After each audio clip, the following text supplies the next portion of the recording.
Pewnego dnia Mercedes powiedział: chrzanić kompromisy i zbudował limuzynę, która wyglądała jak życzenie śmierci dla konkurencji.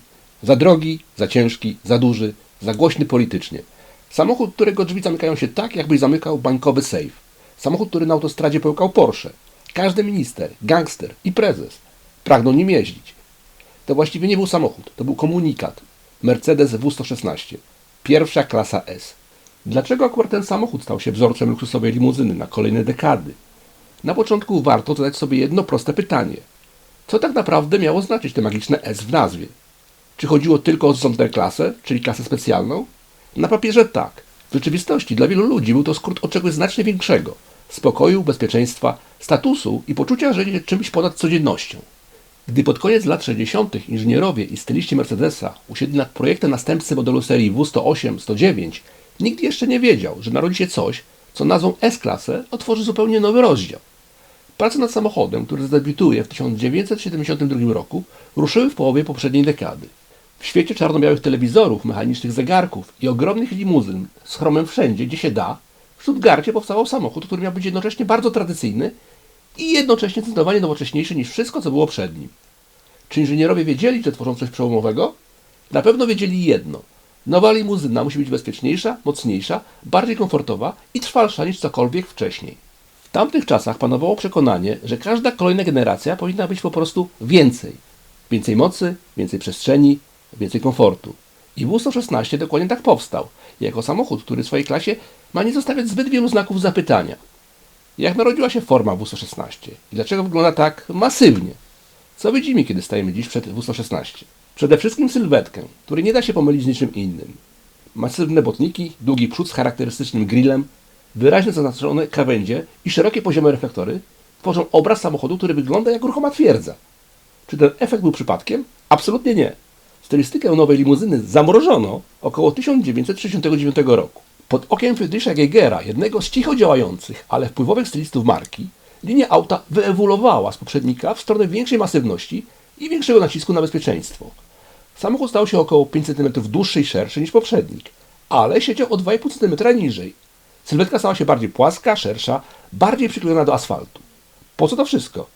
Taka proporcja od razu sugeruje stabilność. Nawet gdy samochód stoi, sylwetka W116 daje wrażenie czegoś, co jest trudne do wyprowadzenia z równowagi. I ta ilość chromu. Nowa klasa S została nim wręcz obwieszona. Pod poziomymi reflektorami znalazły się podwójne, grube, błyszczące zderzaki, a wielki grill dominował przód tak bardzo, że mógł zawstydzić Rolls-Royce'a. W latach 70. ten samochód był wizytówką. Nie tylko środkiem transportu, ale rodzajem ruchomej wizytówki właściciela. Zresztą w wielu krajach do dziś tak jest. Czy wnętrze W116 było tylko luksusowe, czy też charakterystycznie surowe? Co się dzieje, gdy zamkniemy drzwi W116? Jeśli egzemplarz jest w dobrym stanie, usłyszymy coś, czego wielu miłośników klasyków nigdy nie zapomina. Głuchy, masywny, a jednocześnie zadziwiający miękki dźwięk zamka. Po tym jednym klang można było poczuć, że za drzwiami zostaje świat zewnętrzny. W środku nie znajdziemy fajerwerków stylistycznych. Znajdziemy coś, co można nazwać stateczną elegancją starej szkoły. Twarde, solidne przełączniki z wyraźnym oporem. Proste, czytelne zegary, które można odczytać jednym rzutem oka. Drewno na desce rozdzielczej, ale nie w przesadnej ilości. Raczej jako akcent niż dekoracja na pokaz.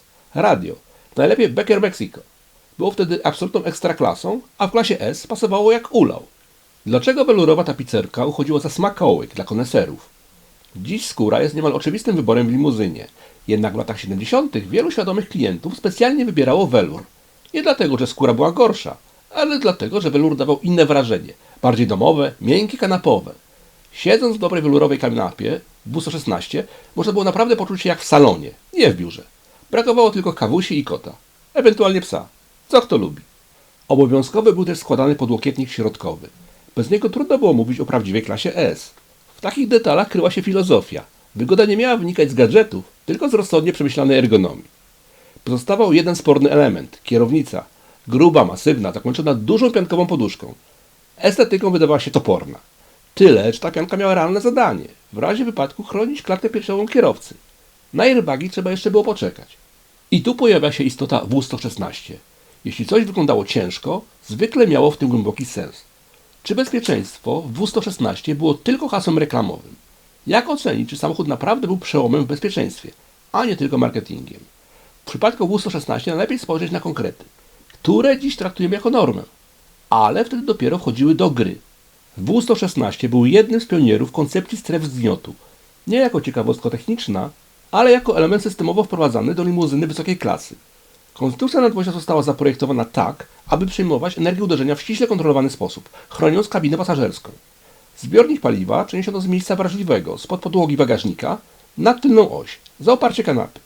W razie zderzenia tylnego ryzyko uszkodzenia zbiornika znacząco malało. Do tego dochodziły detale, które wtedy robiły wrażenie, a dziś wydają się oczywistością. W pełni zintegrowane pasy bezpieczeństwa z przodu i z tyłu. Seryjna apteczka na tylnej półce. Trójkąt ostrzegawczy po wewnętrznej stronie klapy bagażnika.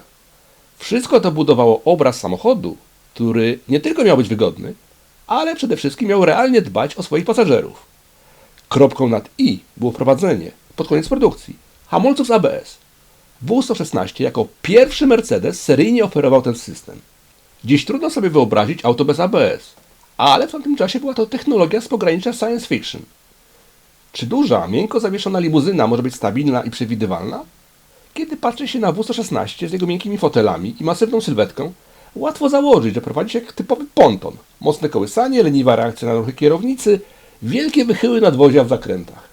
Rzeczywistość była bardziej złożona. Inżynierowie Mercedesa lubili wtedy używać określenia zapas bezpieczeństwa. Jeżdżąc taką limuzyną, czuło się, że ona może więcej, niż sugerują to nasze zmysły. Przy normalnej jeździe W116 płynął, delikatnie się kołysał, w zakręcie lekko się przechylał. Wszystko to dawało sygnał, to nie jest samochód sportowy, to jest limuzyna do dalekich podróży.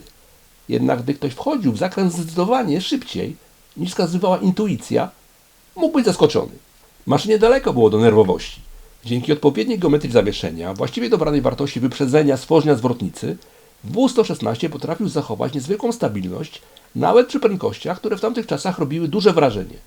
Sekretem było dwuwahaczowe zawieszenie przednie z progresywną charakterystyką przeciw nurkowaniu przy hamowaniu. Z tyłu stosowano rozchylone wahacze wleczone, rozwiązanie podobne do tego znane z serii R107SL i SLC, które ostatecznie zastąpiły stare półosie wachliwe, od lat obecne w Mercedesach. Ten krok był ważny. Półosie wachliwe miały swoje zalety, ale w skrajnych warunkach potrafiły zachować się kapryśnie. Nowa konstrukcja była stabilniejsza, bardziej powtarzalna, bliższa temu, co dziś uznalibyśmy za normalne zachowanie limuzyny. W topowym 450 SL 6,9 zastosowano jeszcze bardziej radykalne rozwiązanie. Hydropneumatyczne zawieszenie, jakby żywcem wyjęte z Citroena DS. Układ sam dbał o utrzymanie stałej wysokości nadwozia, niezależnie od obciążenia. Dzięki temu udało się połączyć komfort kołyskowej jazdy z zadziwiająco pewnym trzymaniem się drogi. W116 nie udawał auta sportowego, ale w sytuacji awaryjnej potrafił zachować się jak ktoś, kto już wszystko przewidział. Jakie silniki napędzały pierwszą klasę S? Na początku gamę otwierał 280S, rzędowa 6-cylindrowa jednostka z gaźnikiem, około 160 koni. W teorii bazowa wersja, w praktyce pełnoprawna klasa S, tyle że bardziej analogowa. Zwolennicy prostoty widzieli w niej idealne połączenie, sprawdzona konstrukcja, brak zbędnych komplikacji. W tamtych czasach 160 koni w limuzynie tej klasy nie było powodem do wstydu, zwłaszcza że samochód nadrabiał kulturą pracy i płynnością oddawania mocy. Wersja 280 SE dołączyła w postaci tego samego podstawowego układu cylindrów, ale już z wtryskiem i wyższą mocą. Silnik M110 z podwójnym wałkiem rozrządu oferował bardziej sportową charakterystykę. Lubił obroty, chętnie ciągnął w górnym zakresie, a przy tym zachował kulturę typową dla rzędowej szóstki. To właśnie ta wersja stała się bestsellerem, złotym środkiem między rozsądkiem a prestiżem. Z jednej strony można było mówić o akceptowalnym zużyciu paliwa, z drugiej o osiągach, które bez problemu pozwalały korzystać z potencjału samochodu. Wyżej w hierarchii stało 350 SE. Tutaj w grę wchodził już 8-cylindrowy V8, pierwszy powojenny silnik tej konfiguracji w osobowym Mercedesie. Około 200 koni, większa elastyczność, intensywniejszy dźwięk. W codziennym użytkowaniu różnica wobec 280 SE nie polegała wyłącznie na czasie przyspieszania, ale na odczuwalnym ciągu przy niskich i średnich obrotach. V8 sprawiał, że ciężka limuzyna ruszała z miejsca z łatwością, która dawała poczucie pełni możliwości. Jeszcze wyżej plasował się 450 SE SL z silnikiem 4,5 litra. Większy moment osiągany przy niższych obrotach. Bardziej swobodna jazda przy prędkościach autostradowych. Większy zapas mocy. Na szczycie znajdowała się 450 SL 6,9. Tutaj w grę wchodzi już legendarny silnik M100, rozwiercony do 6,8 litra. mechanicznie wtryskowy V8 z suchą miską olejową, generujący 286 koni. Dla wielu osób to właśnie te liczby 6,9 i prawie 7 litrów stały się mitem samym w sobie. W praktyce oznaczały one przyspieszenie porównywalne z rasowymi samochodami sportowymi tamtej epoki. Z tą różnicą, że tutaj wszystko działo się w ciszy, z miękkim, odległym pomrukiem, zamiast hałasu. W tym zestawie jest jeszcze jeden szczególny rozdział. 300 SD. 5-cylindrowy turbodiesel, przeznaczony wyłącznie na rynek północnoamerykański. Jednostka OM 617-950. Około 110 koni. Charakterystyczny klekot na biegu wałowym, ale zaskakujące przyzwoite osiągi i bardzo rozsądne zużycie paliwa. To był pierwszy seryjny turbodiesel w samochodzie osobowym tej klasy. W czasach, gdy normy zużycia paliwa zaczęły mieć znaczenie, taki model był odpowiedzią nie tylko na potrzeby kierowców, ale także na coraz bardziej wymagające regulacje. Dlaczego to 450 SEL 6,9 stał się legendą, choć nie był idealny? Co sprawia, że jeden wariant modelu urasta do rangi mitu, a inne pozostają tylko bardzo dobrymi samochodami. W przypadku 450 SEL 6,9 odpowiedź jest złożona. Z jednej strony mamy twarde fakty. Największy V8, jaki kiedykolwiek trafił do seryjnego osobowego Mercedesa. Hydropneumatyczne zawieszenie, przyspieszenie do setki w granicach 7 sekund. Możliwość przekroczenia 230 km na godzinę w luksusowej, czterodrzwiowej limuzynie. Wszystko to składało się na obraz samochodu, który mógł spokojnie rywalizować o nieformalny tytuł najlepszego auta świata. Z drugiej strony jest coś, czego nie widać w katalogu. Aura. Sam fakt, że wielu kierowców wyścigowych, w tym legendy Formuły 1, wybierało 6,9 jako prywatną limuzynę, dodawało mu prestiżu. Jednocześnie ta legenda miała swoją cenę, dosłownie i w przenośni. W momencie debiutu 6,9 kosztował tyle, ile w wielu krajach kosztował dom. Części były drogie, technika skomplikowana, a serwis wymagał wiedzy i narzędzi, których nie miały wszystkie warsztaty. Do tego dochodziło wysokie zużycie paliwa. Dziś ten paradoks tylko wzmacnia legendę. Z jednej strony mówi się, że to najdoskonalsza limuzyna swoich czasów.